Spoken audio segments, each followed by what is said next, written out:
Jioni and karibuni sana to the last panel of the day, which is on democratizing maternal and child health in Africa, a strategic investment for the future. I'm very pleased to have several distinguished panelists with me, and you'll excuse us if a few people join us a little bit later, but we are going to get started.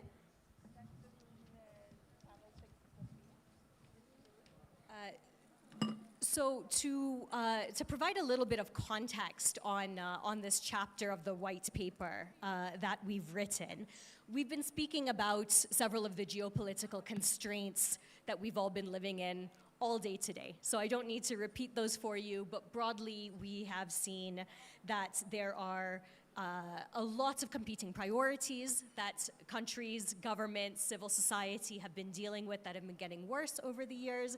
There's certainly a shrinking of aid budgets. A lot of these pressures have encouraged multiple countries to turn inwards as opposed to looking towards building partnerships and collaboration.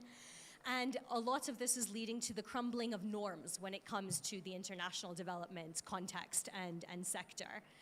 At the Paris Peace Forum, where I work, and to provide a little bit of introduction to that, my name is Zohreen Baddrudin. I'm a policy manager at the Paris Peace Forum.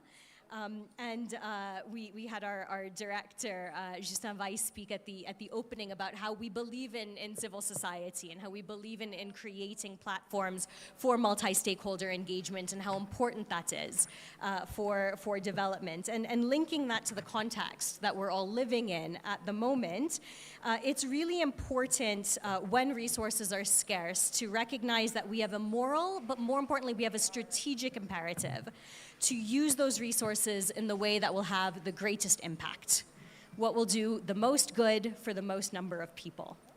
And the argument that we would like to present, and this is the framing behind our initiative that's called the Child Priority Framework, is that investing in children is the most effective in terms of cost, but it's also the most unifying investment that we can do when it comes to development. So yes, it's a moral argument, it's the right thing to do, but actually it's an economic and strategic argument. Our countries are stronger when we invest in our children.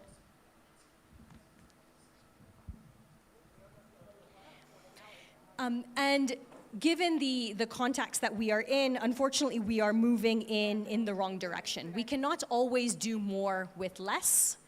And so we need to prioritize, we need to improve coordination, we need to concentrate our efforts.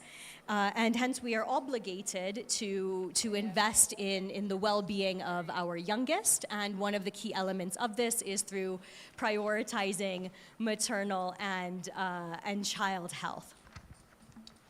So to provide a summary of the challenges that we are currently dealing with, since 1990, we've been making actually pretty incredible progress across the world, particularly here in Africa, when it comes to child and maternal health. Under 5 child mortality rate has gone down significantly, maternal mortality rates have gone down significantly, but unfortunately we're not moving fast enough.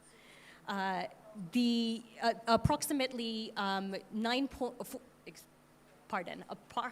4.9 million children died during the year of 2024. Almost 60% of those children are here in Africa, or were here in Africa. This continent, unfortunately, is predicted to be the most deadly continent for children up through 2055. Maternal mortality, as I said, has improved significantly, but still 70% of maternal mortality in the world happens here in Africa. And the problem with this is that the majority of these deaths are preventable, they are treatable. The majority of statistics that I cited, particularly when it comes to under 5 child mortality, is because of infectious diseases, it's because of respiratory illnesses, it's because of neonatal complications. And the children and the mothers who continue to be at risk at this point are actually the ones who are the most vulnerable. That is because they are the ones who are living in poverty. It's because they are the ones living in conflict-afflicted situations. A child living in a conflict setting is 3 times more likely to pass away before the age of 5. And 98% of children in sub-Saharan Africa are stated to be living in a medium to extremely high risk situation due to climate change. All of these are compounding factors. And to bring us to the current situation, the shutdown of US aid from 2025 is expected to result in 5.4 million more children dying than would have otherwise between now and 2030.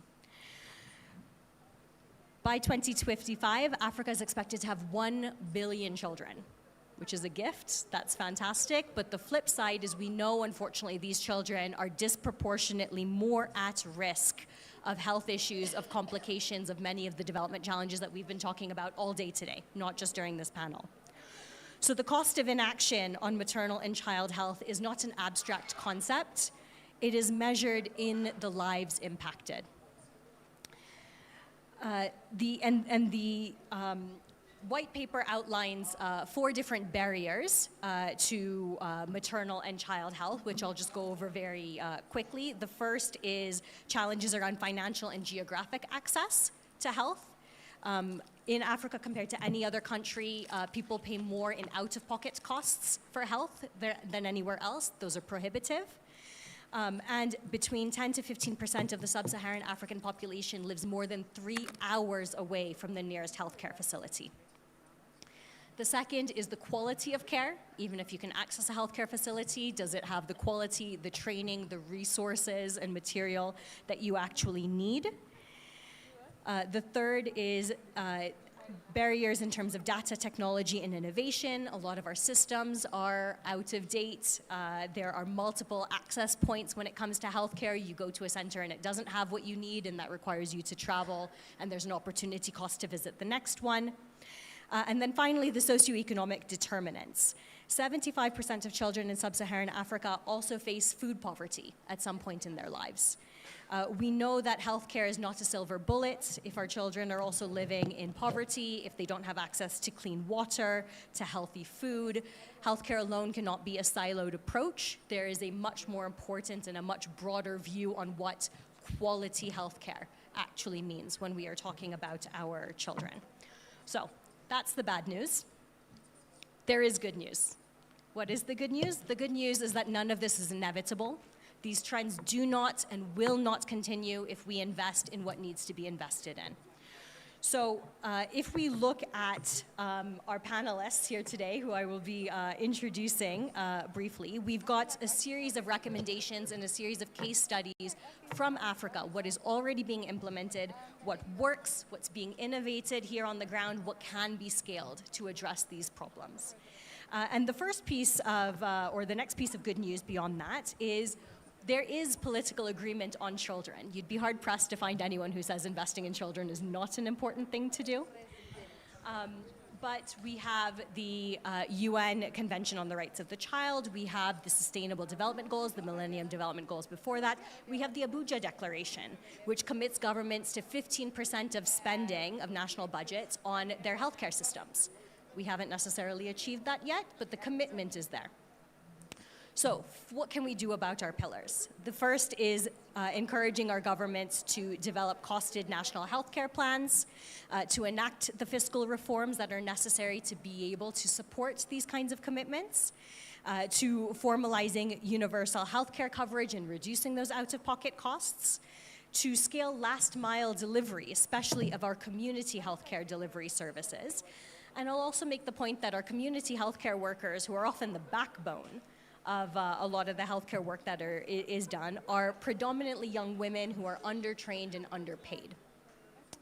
And alongside that, there is a huge opportunity for African countries to work together to take advantage of economies of scale, to invest in collective purchasing mechanisms, to be able to reduce costs, because 95% of pharmaceutical products used on the continent are imported.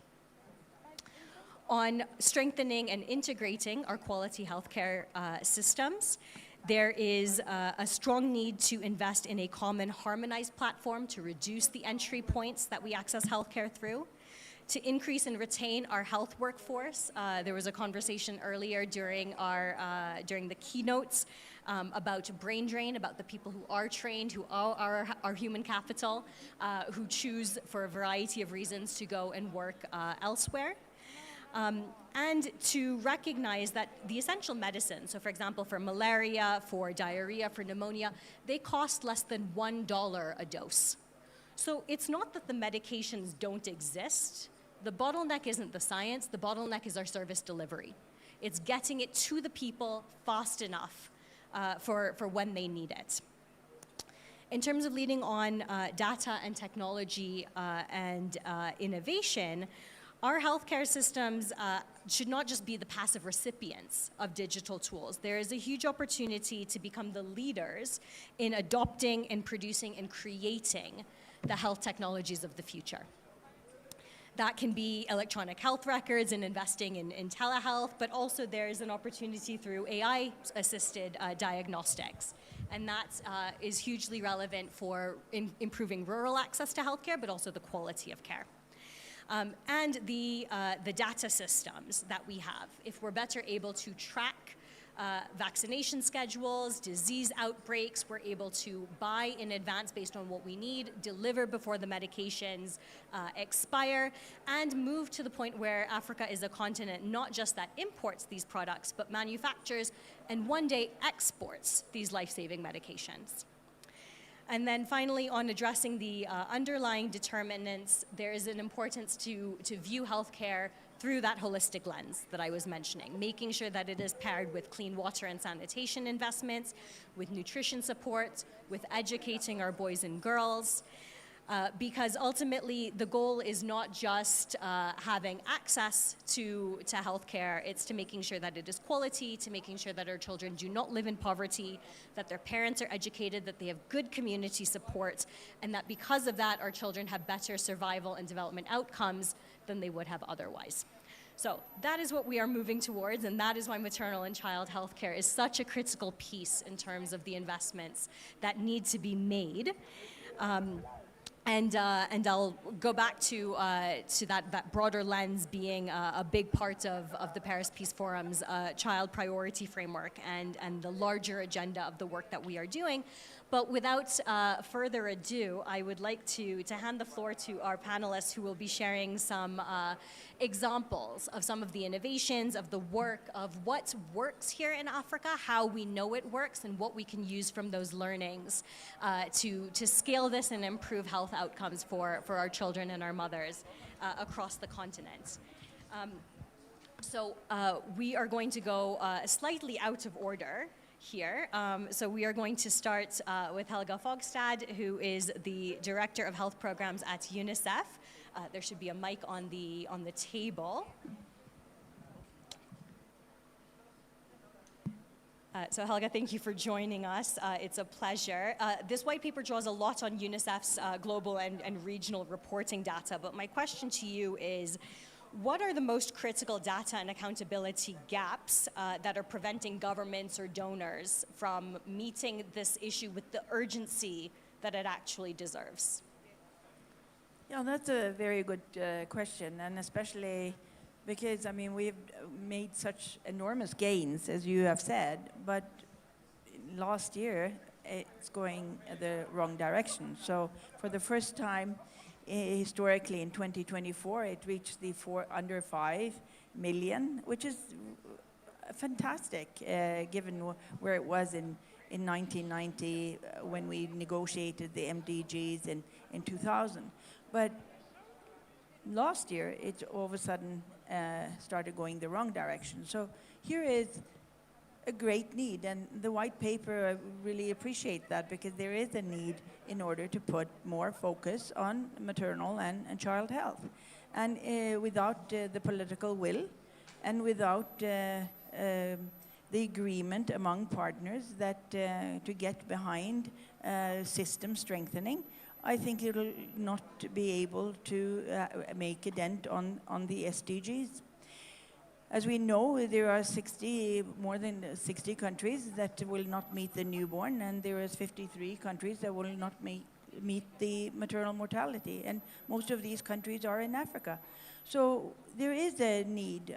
We have to get behind system strengthening, and as we know, PHC is the best return on investment. It's $1 to $47. So this is something that needs to be articulated, not only in national plans, but also district plans. And it needs to articulate what is needed in order to strengthen the systems. And we at UNICEF are helping with many partners to get behind community healthcare workers and this is a serious strategy because most of them are women in Africa.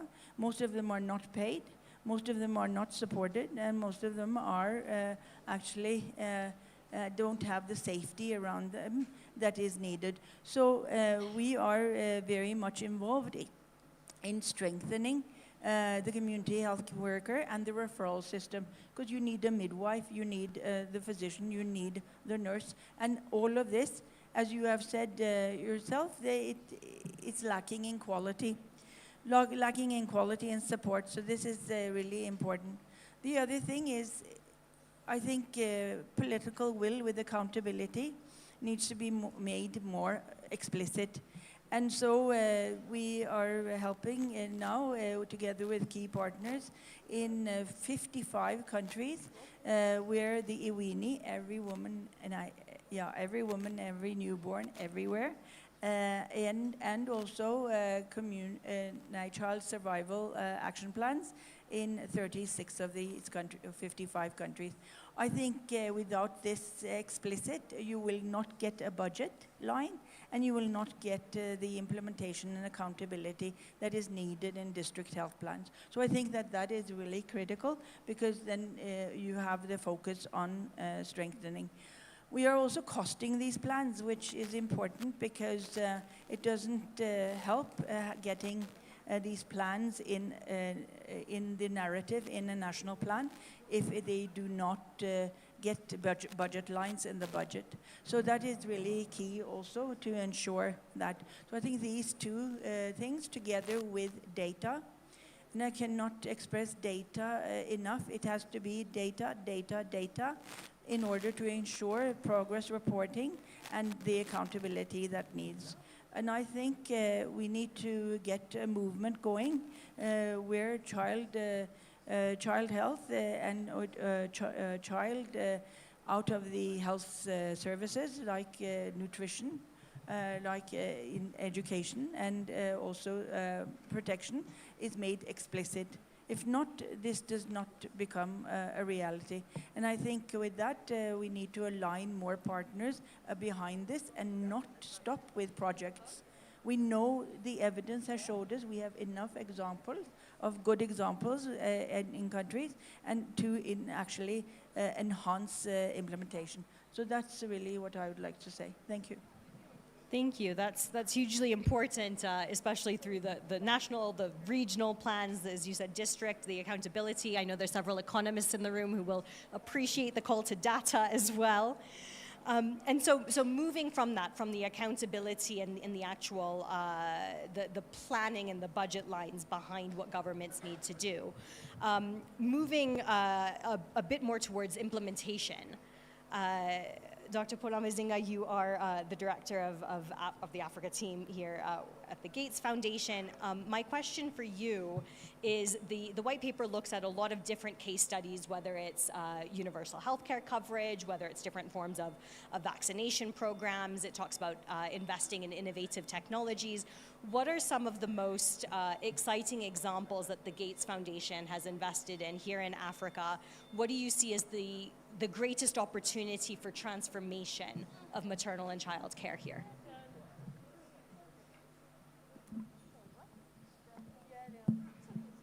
Thank you very much, Zohreen, and hi everyone.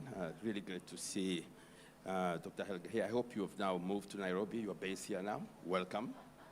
It's a sign that UNICEF has decided to bring actually their global director here. So for people who are still in France and everybody, this is the place to be, I'm sure. And thank you very much for having us, and also for just setting up the tone very well. So I'm going to skip on, some of the point that I wanted to make at the beginning, even that you've made all the big point. I think, both of you said something quite critical that we all need to absorb, right? Last year, in 2025, 4.9 million children died before age of 5. And this was, it included 2.1 million newborn babies. And this was the first time ever in history that number was up. First time. For the past 25 years, that number has been going down systematically. So we need to really ask ourselves what is happening. Because when you also look at the maternal mortality as well, it tells the same story. Every time we lose a woman, the child that survives has 37% chance of surviving, only. So yesterday, I'm one of the fourth in our family, so I consider myself the child of my wife as well. We have 3 boys, and we went to look for a gift for her, because today is Mother's Day, by the way. Happy Mother's Day for all the mother. I'm not sure if in France it's the same thing. It's probably not, but we're celebrating women today. And we're just reflecting on what she meant for us. If she disappeared, what will happen? And that continued to happen across Africa in a rate that is unbelievable. Losing a mother while she's giving birth, we know it's a natural phenomenon. It's just unbelievable. So we all need to do something different. And we have the solutions. There are innovations that exist. Number one is vaccines.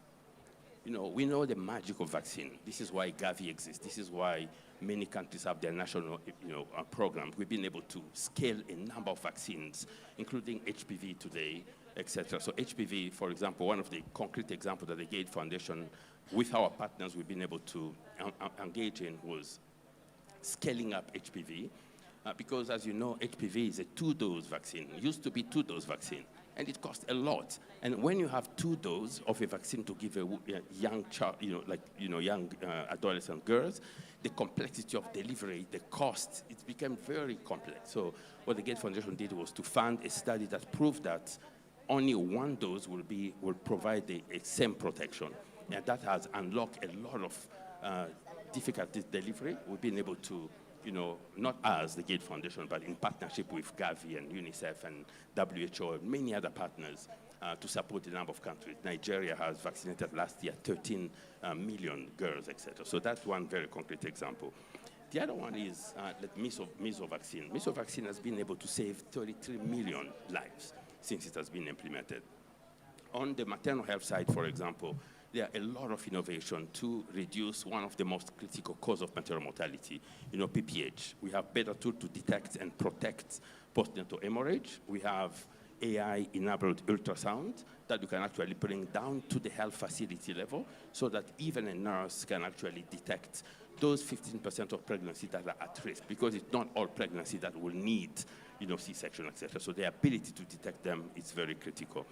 We have some nutrition intervention as well, like the multiple macronutrients. That in the past, we know when I was doing my medical school, we used to give women only fer and acid folic. But we know that women need more nutrients, like almost 14. So multiple macronutrients can actually provide women with a lot of that. But the problem is not only those innovations. The challenge is the delivery. You need to actually unlock the capacity of the ministries and government for them to be able to transfer those tools into the hands and the body of women, etc. This is why we've been also innovating in the science of delivery, working with partners like AMREF to think about, where those women are in very fragile places. I think Dr. Githinji will be more articulate to talk about those. But also one thing that we're doing now is to really change the way we engage, because we need to strengthen systems to be able to reduce maternal mortality. This is why we're working on what we're calling Health Transformation Unit within Ministry of Health, to make sure that the government have the data, they can unlock their own funding, they can get their funding to get further, and they can actually solve the bottleneck of delivery, etc. I'll stop for now so that I can let others discuss, and then happy to come back later. Much appreciated. That was a lot of examples in a very quick period of time. But also very useful to see the breadth, the diversity of the context in which that those are being implemented, because of course each country has its own unique challenges when it comes to healthcare. So there is no one size fits all, but there's a lot we can learn from what's working. Looking at a different perspective of what's working or what strengthens service delivery. Dr. Zeenat Sulaiman Khan, you are the regional CEO of the Aga Khan Health Services in East Africa. Based on AKHS's work, can you talk about what are some of the non-negotiable foundations for building integrated maternal and healthcare systems? What do we need to do to make sure that there's actual community level engagement and ownership over healthcare to improve outcomes? Thank you very much. Hello, everyone. Happy Mother's Day again. I would like to first introduce very briefly what is Aga Khan Development Network Health System is, not just Africa.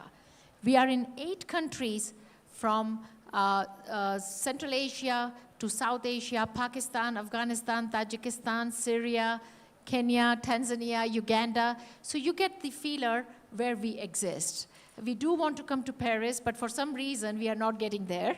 But we are in these low to middle income countries, war-torn zones most of the time, poor, difficult to get geographies. That gives you an idea of where we exist, and the examples which I'll talk about, the challenges I would talk about is in all our AKDN geographies where we work, but then we have successes to share as well, and the lessons learned for that. Maternal and child, one of the first things we say that the delay in seeking care, delays in reaching care, and delays in getting quality care. So we are talking of 3 things: seeking, reaching, and getting the quality care.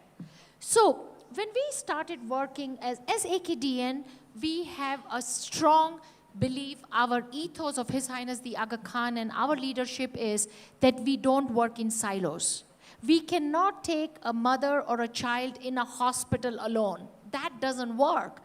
The care, the thinking, the prevention, promotion starts from the community. So our first very important philosophy is community trust and ownership is non-negotiable. And whatever we work on, whatever project or our systems, etc., we look at our communities first.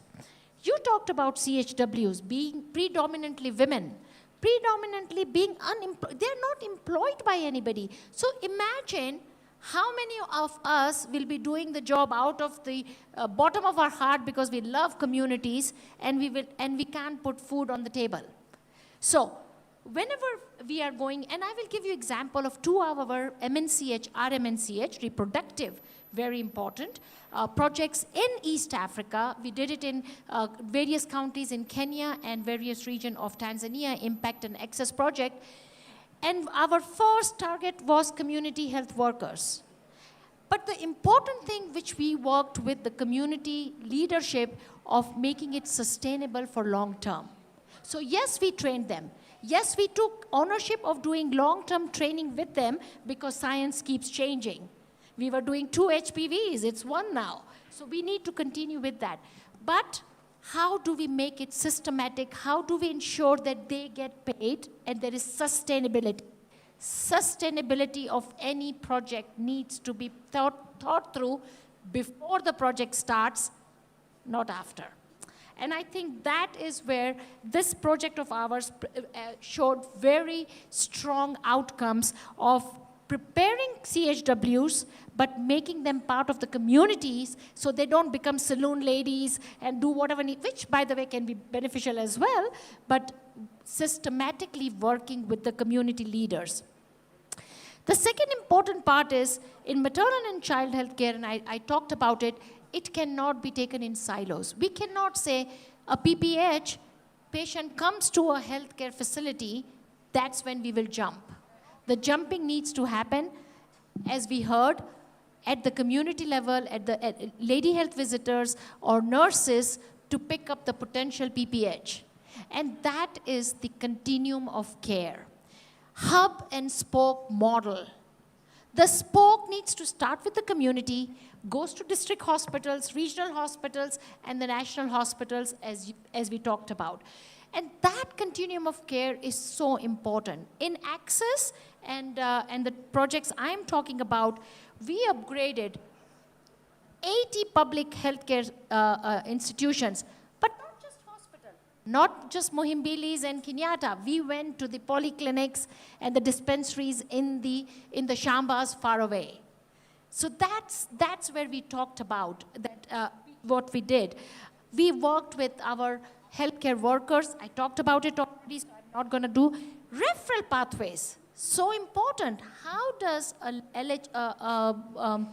healthcare worker or a nurse picks up that this patient timely referral to a community health or a district or a regional hospital? In digital access, all our systems were connected from the community to the national system. So again, guys, if you go to the shambas of small villages, everyone has a phone. And I don't know the numbers, but so many of them are using digital network to talk. M-Pesa is a classic example in our parts of the world. So if commercial industry has picked up so well, we need to pick it up as well. I know Kenya, Tanzania, we are picking it up so fast in healthcare as well, but that is where we found success, and I think there is a lot of potential in doing M-Health, digital health, starting from the communities and all the way. The third one is no care to be replaced by poor care is not acceptable. And I think that is something we need to think about. If we need to give maternal, child, RMNCH, we need to think about quality care, availability of supplies. And you talked about pharmaceuticals, HPV vaccinations, or PPH kits, and so forth. Infection control, how to do simple PV examination, and so forth. Both our projects gave clear indication that throughout this spectrum of care, don't just talk about quantity. We need to talk about quantity with quality. Let's put protocols which are doable. We don't need to be fancy. We need to be innovative. Infection control reduction, in our own projects, we saw, not in regional hospitals, but I'm talking about community health centers, the infection control rates from the baseline to post studies were amazingly high. Last but not the least, ladies and gentlemen, partnership, partnership, partnership. Public, private, well-wishers, Gates Foundation, MREF, Aga Khan, we all have to be on the same panel and on the same page to deliver. And I think that is so important for us. All the projects we have done, in fact, as we speak, we are working with Gates Foundation with Tanzania and Kenya on cancer care project and cervical care project. We are talking about 3.2 doses or patients, not doses, sorry, vaccination of HPV in these countries. That is not going to happen by chance. It will happen by good partnership, good planning, and deliverables. So, and making all of us accountable for what we want to do. Accountability needs to be driven at the start of the project and needs to be continuum. So I think these are some of the learning lessons we have in Aga Khan Development Network, which we have worked in around the world and in East Africa. And I am sure working together, we can go far. Thank you.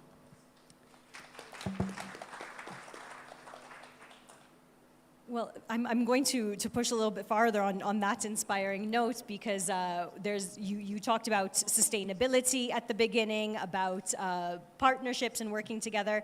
And we know that investing in healthcare is not a one-off. You don't invest at one point in time and then the whole system is magically improved. To be able to scale scale the types of investments that we actually need. We need sustained investment, but we also need behavior change. And this goes so much beyond the standard clinical delivery, the way we typically think of maternal and child health care.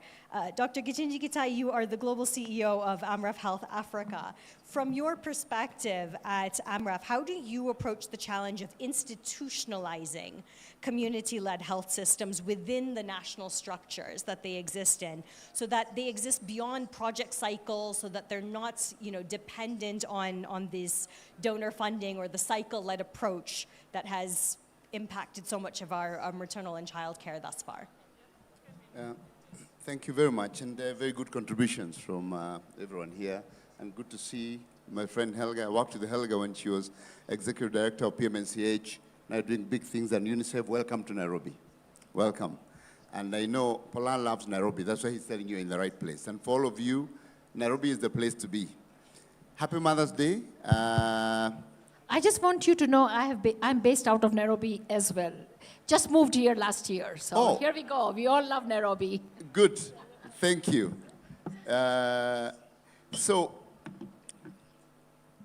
the first thing when I listen to all these conversations around project cycles, what's happened with the aid cliff last year, I have been in this sector for probably now 16 years or so, in AMREF for about 10 years. And I'll give you one fact, that's for sure. Projects will come and go. They have always come and go. So there's no difference. The scale may be huge, but I can tell you the average cycle of a project in our experience is 3.6 years. That's what it is. You get some that are 5, some that are 1. So we know that when we are doing projects, they will end. Certainty. So it's not new. The project cycles will be there. So for us, what that has always meant is that because the project is going to end, we always ask ourselves, what are we leaving behind? And I think that is the principle for us, and following on the old century philosopher from China, Lao Tzu, go to the people, work with them, live with them, build from what they have, from what they know, and when the work is done, they'll say they did it themselves. So our first principle is that because the project will end, even when we start to work with the Gates Foundation here, we know at some point that project will go to end. And when that one ends, you have no surety that there will be continuity of that objective. There will be more projects, but they may be in a different area. So the most important thing for us is to think of this terminology of ownership and agency for communities. And that's the real model and a foundation for sustainability and scale. That when you think about working with communities, you first start by asking yourself, not what project am I implementing, but what is the need of the community? And what is the need of the community that this project is aiming to solve with the community, that actually you are just an enabler of the community solution, that the community then remains with and becomes sustainable. So this is always our approach. And secondly, is to ask, when you actually think about the objectives of the project, because most of the donors and the project funding that we get, they are very specific on, for example, we're talking about maternal health, and they are very specific on improve skill delivery. For example, let's take that. Make sure that in this community, skill delivery moves to 100%. We know in this country and many others that we've increased skill delivery to almost 90%, 88%. But actually, the large number of maternal deaths happen in the facility. Okay?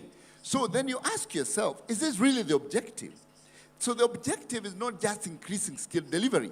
The objective is actually ensuring that the communities are safe and every mother has an opportunity to go through a pregnancy naturally and have the optimal outcome of a healthy mother and a healthy child, as was said earlier. Therefore, you start to ask, this skill delivery what are the other enjoining principles and variables that actually don't go away even with skilled delivery? It's not enough to get a mother get skilled delivery after 12 hours of delay of labor. They will die. So the question is, what you have to work backwards. Even if the objective is skilled delivery, you have to start looking at all the other socio-economic, structural violences around the mother and work with the communities, because the communities are the ones who actually understand.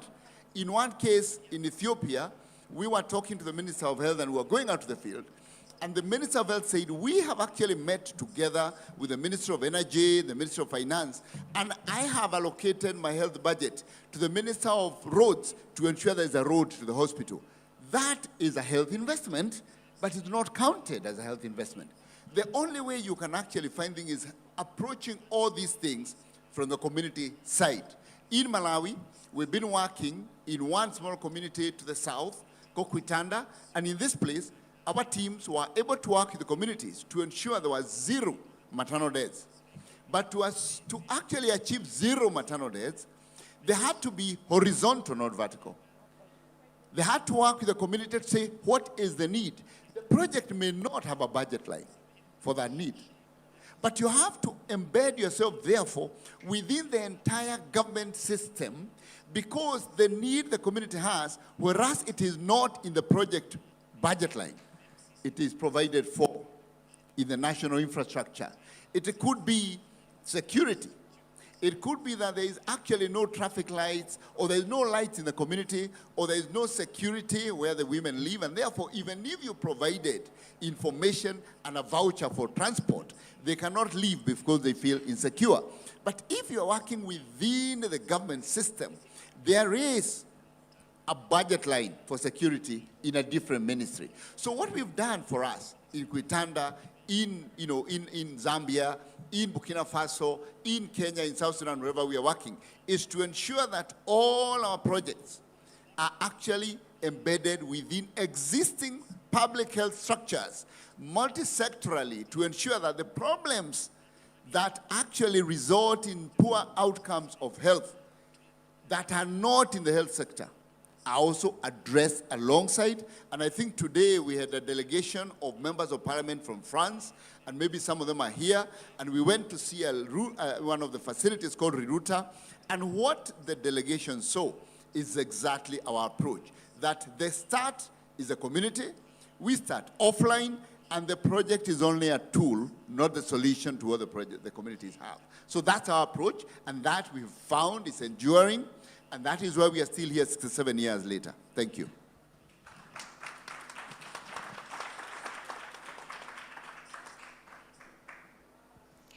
Okay. So thank you very much, and thank you to all of our panelists. I think that gives us a lot of different takeaways about what's working, what we need to be doing perhaps a little bit more, a little bit better, speaking to each other, more coordination. The fact that all of you are now living in Nairobi and are clearly fast friends is positive news when it comes to investments in child and maternal care. And hopefully that extends to other people in the room and this conversation beyond this room as well. As important as this is. We do have some quick closing remarks. We have, because we've been speaking about multi-sectoral engagement and the importance of this, there's one key element that we haven't had address us just yet. And so very quickly, we would like to share some closing remarks from, at the podium. From His Excellency Mokgweetsi Eric Masisi, who served as the 5th President of Botswana from 2018 to 2024. Mr. President,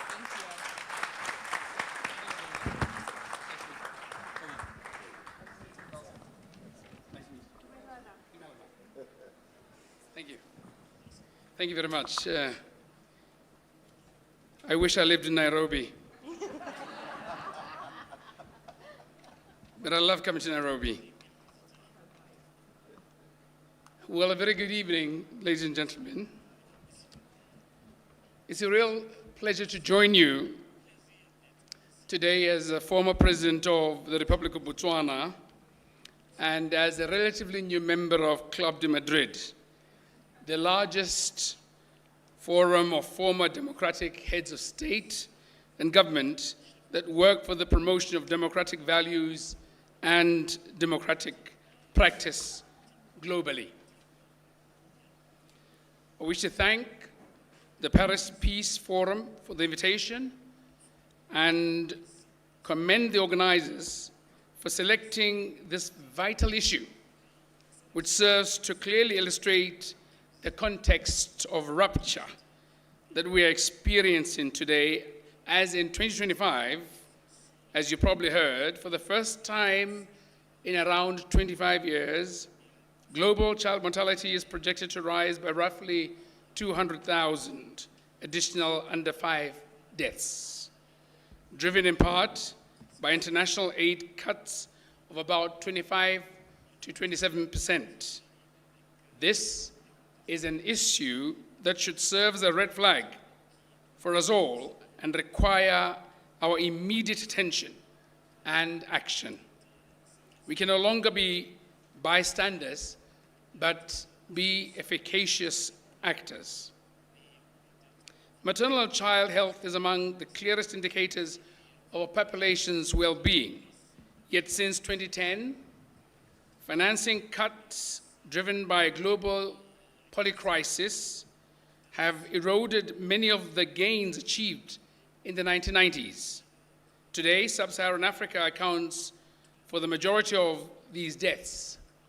58% of the 4.9 million children who died before age 5 in 2024, according to UNICEF. Furthermore, 70% of all maternal deaths occur in the region, according to the World Health Organization in 2023. The majority of these deaths are preventable and are treatable. This points to significant governance failures at local, national, and international levels. This is why the concept of global public goods, GPGs, is so important when we speak about public health and maternal child survival. A global public good is one that no country can secure alone, and for which failures in one setting can rapidly create risks elsewhere. We learned quite recently from the COVID-19, SARS, and now from the hantavirus scare. Public health and maternal, newborn and child survival within it, as an example, clearly fit this definition. They require coordinated, multilateral, and multi-level responses. Let us consider infectious diseases.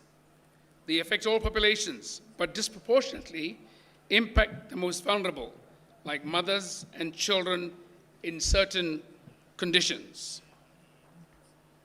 The World Health Organization adopted the pandemic agreement in May 2025, a landmark step forward. Yet critical issues remain unresolved, including pathogen access, which will determine whether developing countries can equitably access vaccines and treatments derived from their own pathogens. The 79th World Health Assembly, taking place this month, still offers an opportunity to advance pathogen sharing frameworks and strengthen financing for digital health infrastructure. For maternal and child survival, the implications of these decisions should not be underestimated. Millions of lives are at stake. In this context, initiatives such as the Coalition of the Willing, led by the Gates Foundation, are particularly relevant by bringing together leaders from the global north and south in a multi-level, multi-stakeholder alliance. It aims to accelerate progress, strengthen accountability, and mobilize a broader coalition from policymakers to innovators around ending preventable maternal and child deaths. But global frameworks alone are not enough. The question is, how do we translate them into national priorities? Part of the answer lies in strengthening regional governance architectures. Regional architecture is good at operationalizing global strategies and addressing national priorities. The leadership demonstrated by the African Union and the African Centers for Disease Control and Prevention during COVID-19 is a clear example of how continental mechanisms combined with regional decentralization can reinforce national capacities and promote greater equity. Through its 5 regional collaboration centers, Africa CDC has supported member states as an operational arm of continental strategy. Strengthening these mechanisms can reduce dependence on global supply chains and improve access to essential resources. For example, regional vaccine stockpiling can lower costs, increase bargaining power, and facilitate distribution. Stronger regional governance and resilient institutions that prioritize maternal and child survival are among the most effective investments governments can make. Investing in mothers and children not only saves lives, it is also highly cost-effective. Every shilling, as we're in Kenya, euro or dollar, invested in vaccination can generate up to 54 shillings, euros or dollars in economic and health benefits, according to UNICEF. We are operating in a context of constrained development financing. Both traditional donors and emerging actors must recognize that health and maternal and child survival is not charity, but a strategic collective investment. The COVID-19 pandemic showed that diseases do not respect borders. Investments in infectious disease control, equitable access to research and data, and shared health security frameworks are investments in protecting everyone, especially the most vulnerable. At the same time, structural constraints remain. Many African countries face low per capita health expenditure, driven in part by external financial pressures and debt cycles. As a result, health systems have relied heavily on official development assistance. This is why new approaches are needed. Increasing domestic resource mobilization is essential, but current economic conditions often limit fiscal space. Mechanisms such as debt extension or restructuring linked to productive investment in health can help break this cycle and allow governments to prioritize areas such as maternal and child survival in line with national needs. In parallel, innovative financing mechanisms, including well-aligned public-private partnerships, must be scaled up. A diversified financing mix, public, private, domestic, and international, will be key to closing the funding gap. Stronger governance and resilient institutions that prioritize MNCH survival as a key public health pillar translate as one of the greatest investments governments can make. Investing in mothers and children not only saves lives, but it has proven to be one of the most cost-effective public health investments. And I repeat, as UNICEF has demonstrated to us, every shilling or euro, dollar invested in vaccinations can generate up to 54 shillings, euro, or dollar in economic health benefits or returns to society. Finally, a forward-looking reflection. Artificial intelligence and digital health systems are rapidly transforming healthcare. Yet in many contexts, also in Africa, basic infrastructure such as electronic health records or real-time monitoring systems is broadly lacking. As a result, the potential for these technologies remains largely untapped. This has real consequences Without leveraging data and AI, we miss opportunities to improve quality of care, strengthen research, enhance training, and anticipate outbreaks before they escalate.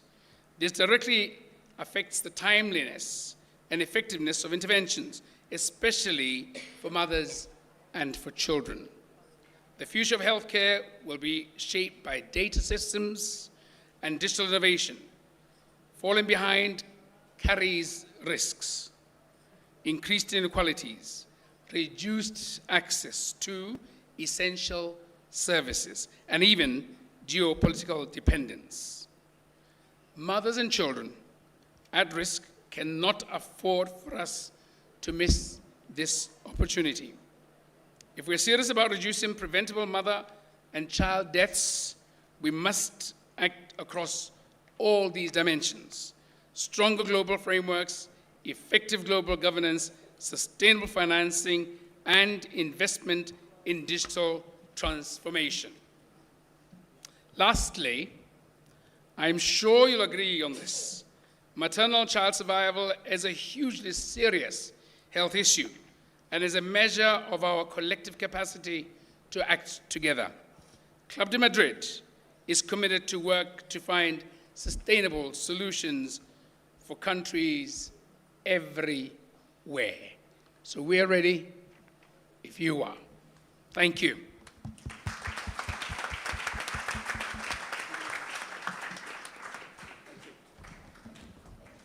Thank you, Your Excellency President Masisi. Kindly allow me to request President Masisi not to leave the stage.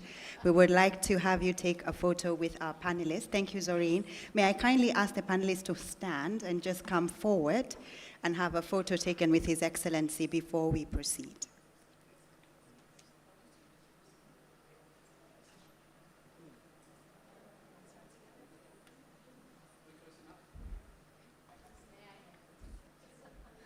If I could ask our media team to just ensure that that's done.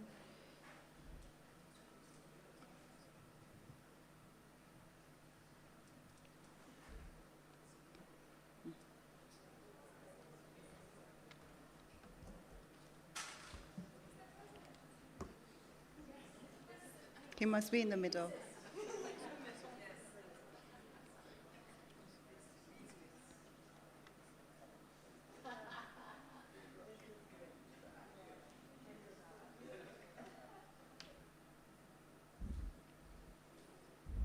Thank you, Your Excellency. Thank you to the panelists. We are truly honored.